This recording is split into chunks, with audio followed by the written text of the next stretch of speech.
After a really long time, a new stimulus package will most probably be coming in the next few months during January, either before or after Joe Biden gets sworn in.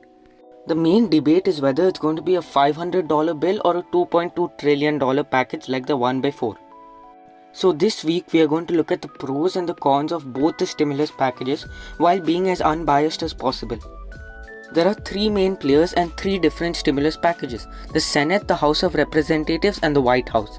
We shall go through what each bill includes and which one would be the most suitable out of the three.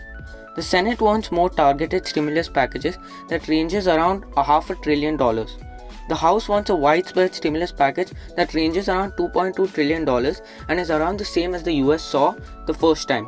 And the White House strikes in the middle at around $1.5 to $2 trillion.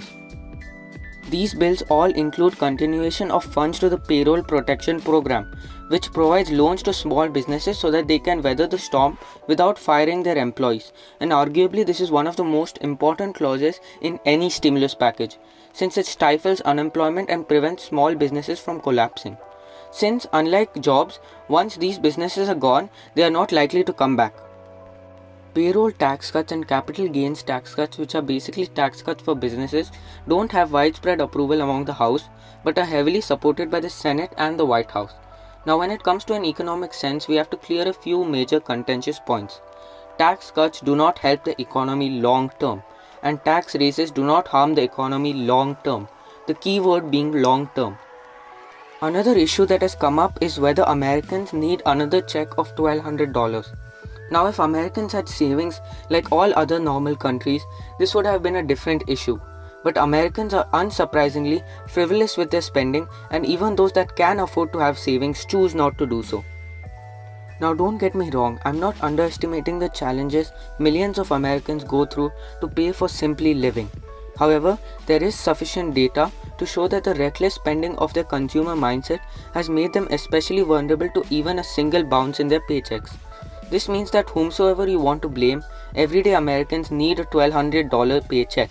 The problem is that when we look at what Americans did with the previous $1,200 which they received, we can see that the effect on the economy is limited, since most people simply saved this money instead of spending it or paid off their debts which they already had. I have covered that topic in depth in this video. Now we come to the states.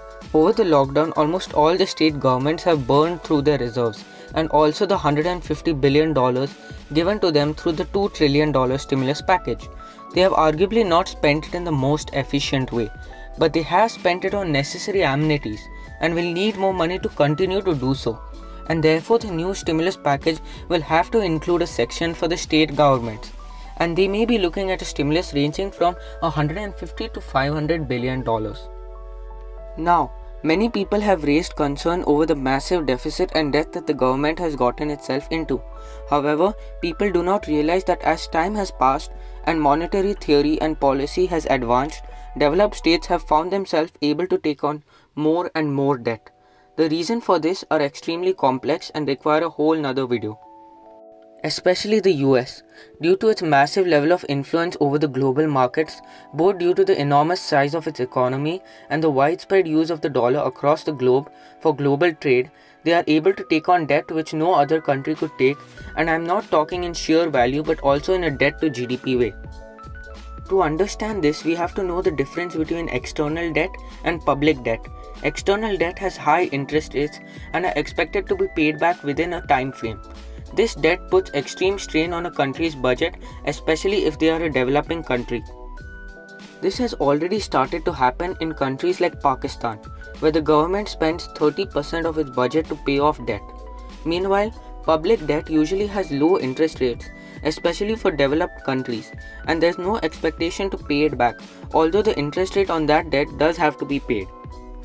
Also, this debt is usually in the country's currency, which is not the case in external debt, and therefore the country has control over that debt and can artificially reduce it through carefully planned inflation. Japan is a master at doing this and therefore is able to remain stable while having a GDP to debt ratio of 234%. So, from all of this information, in my opinion, which can be wrong, the White House's $1.8 trillion plan seems the best, since it does not add unnecessary spending like the House's plan and does not shy away from doing what is necessary like the Senate's plan. Let me know your thoughts in the comments. And as always, please subscribe using the button in the middle and watch another video of mine by clicking the video to the right.